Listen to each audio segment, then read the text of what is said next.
Hello विद्यार्थियों, आप सभी को मेरा नमस्कार। आप सभी का मोस्ट वेलकम आपके अपने यूट्यूब चैनल आर्ट गंगा में।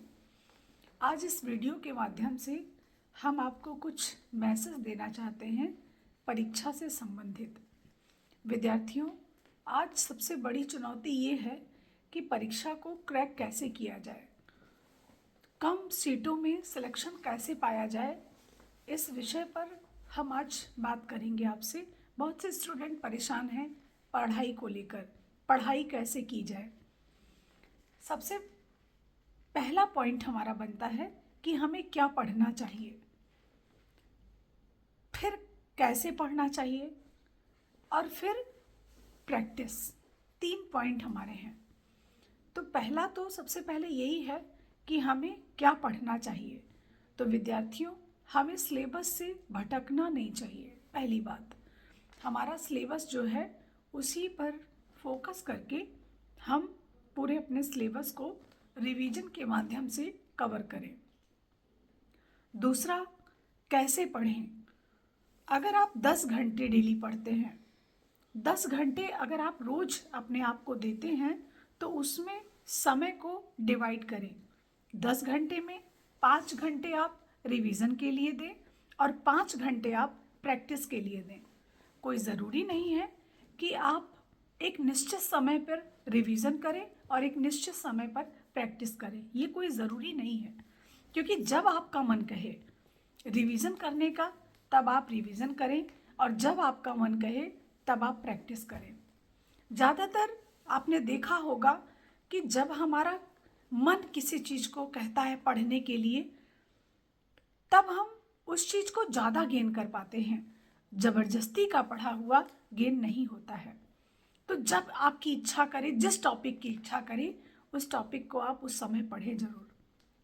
कभी कभी क्या होता है, जैसे सोने का समय है और हमें मंदिरों को पढ़ना है, मस्जिदों को पढ़ना है, या प्लास्टिक आर्ट को पढ़ना है, या कोई चित्रकार मन में आ गया है उसको पढ़ना है, तो हमें तुरंत, चाहे कितना भी बजा रहा हो, चाहे कि कोई भी टाइम हो, हमें तुरंत किताब उठाकर उस टॉपिक को ज़रूर पढ़ लेना चाहिए।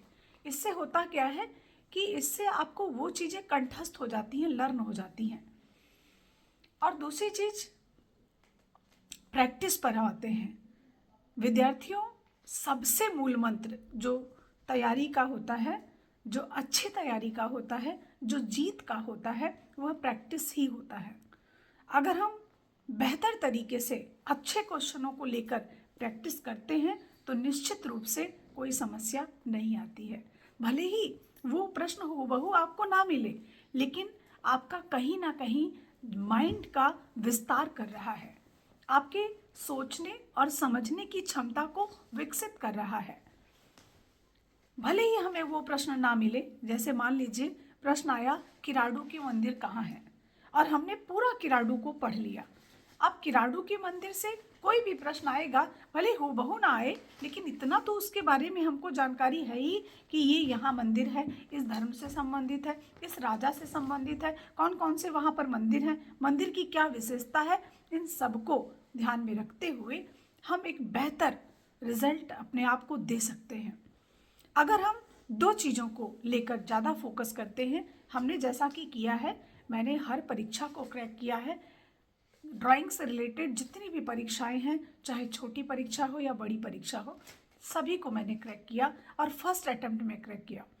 तो सबसे ज़्यादा जो मैंने समझा, जो मैंने जाना, वो यही जाना कि आप डीप में तब जाएं जब आप ऑप्शनल में रहेंगे।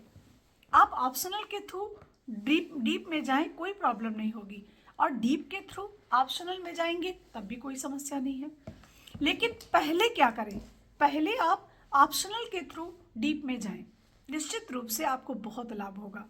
और कम समय में अच्छी तैयारी आपकी करने का सिर्फ और सिर्फ एक ही मूल मंत्र है, आप अपने सिलेबस में रहें, और दूसरी चीज़, रिवीजन पर रिवीजन करते रहें और प्रैक्टिस पर प्रैक्टिस करते रहें। यदि ये 2 कार्य आप इस समय कर रहे हैं तो निश्चित रूप से विजय आपकी होगी।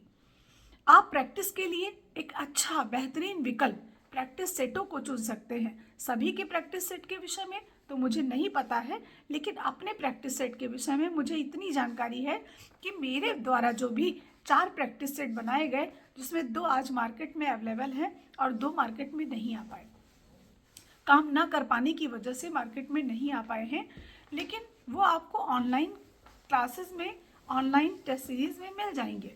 और अगर आप उनको भी नहीं लेना चाहते तो 2 प्रैक्टिस सेट जो कि मार्केट में हैं हमारे द्वारा लिखे गए, उन प्रैक्टिस सेटों को ज़रूर लें। उन प्रैक्टिस सेटों से एक लाभ आपको ये होगा कि पहली चीज़ तो उसमें कोई निरर्थक प्रश्न नहीं रखा गया है। दूसरी चीज़ कि जो प्रश्न है उसमें वो सब सिलेबस बेस हैं और डीप का अध्ययन करते हुए मैंने उन प्रश्नों को निकाला है। भले ही वहाँ से प्रश्न आपको हूबहू मैच ना करते हुए मिले, लेकिन निश्चित रूप से मेरा मानना है कि वहाँ से आपको 120-22 प्रश्नों में तनिक भी संदेह नहीं है, मिलेंगे जरूर, क्योंकि पूरा प्रैक्टिस सिलेबस बेस है।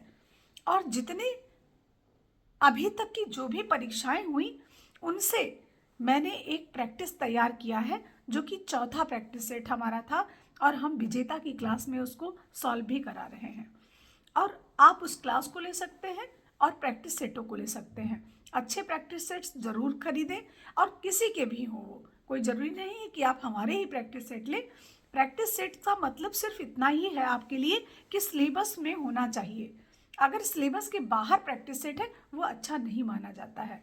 बेवजह के क्वेश्चनों को पढ़ना सही नहीं होता है, और वो क्वेश्चंस आप ज़्यादा पढ़ें, ज़्यादा रीड करें जो बार बार पूछे जा रहे हैं, क्योंकि वही प्रश्न बार बार गलत भी होते हैं। और सही का चुनाव करें, क्योंकि बहुत से क्वेश्चंस ऐसे हैं, जैसे अभी हम देखें तो खजुराहो के मंदिर की एक बात, छोटी सी बात करते हैं, लाल किले की छोटी सी बात करते हैं, ताजमहल की छोटी सी बात करते हैं। अगर हम प्रश्नों के माध्यम से देखें तो हम जानते हैं कि प्रश्न कहता है कि ताजमहल कब बनकर तैयार हुआ, 22 वर्षों में। वही एनसीईआरटी बेस्ड क्वेश्चन बनाएगा अगर आयोग, तो निश्चित रूप से 22 वर्ष को सही नहीं करेगा, 20 वर्ष को ही सही करेगा। और ये सब उदाहरण आप 2021 की परीक्षाओं में देख चुके हैं। इसलिए जो गलतियां आप पहले कर चुके हैं वो गलतियां ना करें इस बार की परीक्षा में, अन्यथा यह परीक्षा आपके लिए हो सकता है लास्ट परीक्षा हो। इसके बाद की परीक्षा में क्या होगा क्या नहीं होगा अभी कहना भी उचित नहीं है। Thank you so much. आप खूब पढ़ें, ऐसे आगे बढ़ें। इन्हीं शुभकामनाओं के साथ हम आपको अपने नेक्स्ट वीडियो में मिलेंगे। नमस्कार।